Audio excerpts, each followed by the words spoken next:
इंदौर के रहने वाले राजा रघुवंशी के मर्डर मिस्ट्री अब सुलझती हुई नजर आ रही है। 5 आरोपियों को अरेस्ट कर लिया गया है और उसमें जो मेन मास्टरमाइंड है वो कोई और नहीं, राजा रघुवंशी की अपनी वाइफ है, जिन्होंने ये पूरा प्लान रचा था। जो शुरुआती रिपोर्ट सामने आई है उसमें ये क्लियर हो चुका है कि सोनम ने राजा को अपने रास्ते से हटाने के लिए भाड़े के हत्यारों को बुलाया।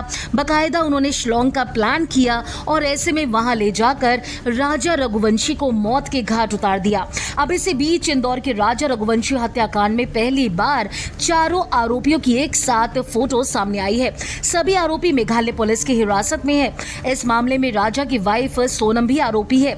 दरअसल शिलोंग कोर्ट ने राजा की वाइफ सोनम समेत 5 आरोपियों को 8 दिन की पुलिस कस्टडी में भेजा है।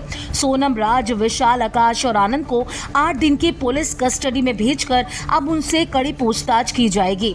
एक पुलिस अधिकारी की माने तो मेघालय पुलिस अपने पति राजा रघुवंशी की हत्या के मामले में मुख्य आरोपी सोनम रघुवंशी को अगले कुछ दिनों में मध्य प्रदेश के उस गृह नगर इंदौर ला सकती है जहां अपराध की साजिश रची गई। सोनम रघुवंशी, जिसकी उम्र 25 साल है, और उसके कथित प्रेमी राज कुशवाहा, जिसकी उम्र 20 साल है, उसके समेत 5 लोगों को 19 साल के इंदौर के ट्रांसपोर्ट व्यवसायी की हत्या के साजिश रचने और उसे अंजाम देने के आरोप में अरेस्ट किया गया। ये हत्या तब हुई जब सोनम रघुवंशी और राजा रघुवंशी शिलोंग अपना हनीमून मनाने के लिए गए थे। राजा हत्या मामले में मेघालय पुलिस ने अपनी जांच को ऑपरेशन हनीमून का नाम दिया। एक लेटेस्ट इंटरव्यू में मध्य प्रदेश के पुलिस अधिकारी ने कहा, सोनम को ऑपरेशन हनीमून के तहत अगले कुछ दिनों में मेघालय पुलिस की हिरासत में इंदौर लाया जा सकता है। उन्होंने कहा कि हमें जो जानकारी मिली है कि सोनम मेघालय से इंदौर आई थी और 25 से 27 मई के बीच शहर के देवास नाका इलाके में एक किराए के फ्लैट में रुकी थी।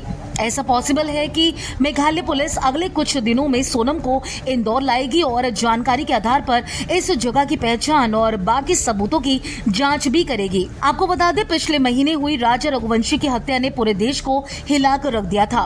राजा रघुवंशी और सोनम की शादी 11 मई को इंदौर में हुई। वो 23 मई को अपने हनीमून ट्रिप के दौरान लापता हो गए थे शिलोंग में। राजा का शव 10 दिन के बाद यानी कि 2 जून को गहरी खाई में मिला। राजा की लाश सड़ी गली मिली थी, जिससे कि उनकी पहचान कर पाना मुश्किल हो रहा था। लेकिन राजा के हाथ पे जो टैटू था उसके बाद राजा की पहचान की जाने लगी। हालांकि शुरुआत में तो ये मामला अपहरण का लगा क्योंकि सोनम लापता थी, लेकिन 17 दिनों के बाद सोनम को पुलिस ने अरेस्ट किया, यूपी के गाजीपुर से, वो भी एक ढाबे से, जहां पर सोनम ने अपने आप को पीड़ित बताया। लेकिन अब मामले में नया बोर्ड सामने आ चुका है। सोनम ने हत्या की बात को कबूल कर लिया है और ऐसे में माना जा रहा है कि सोनम का राज कुशवाहा के साथ अफेयर चल रहा था, जिसके बाद वो राजा रघुवंशी को मारने के बाद उनकी विधवा बनती, फिर उसके बाद वो राज से शादी करती, ऐसा माना जा रहा है।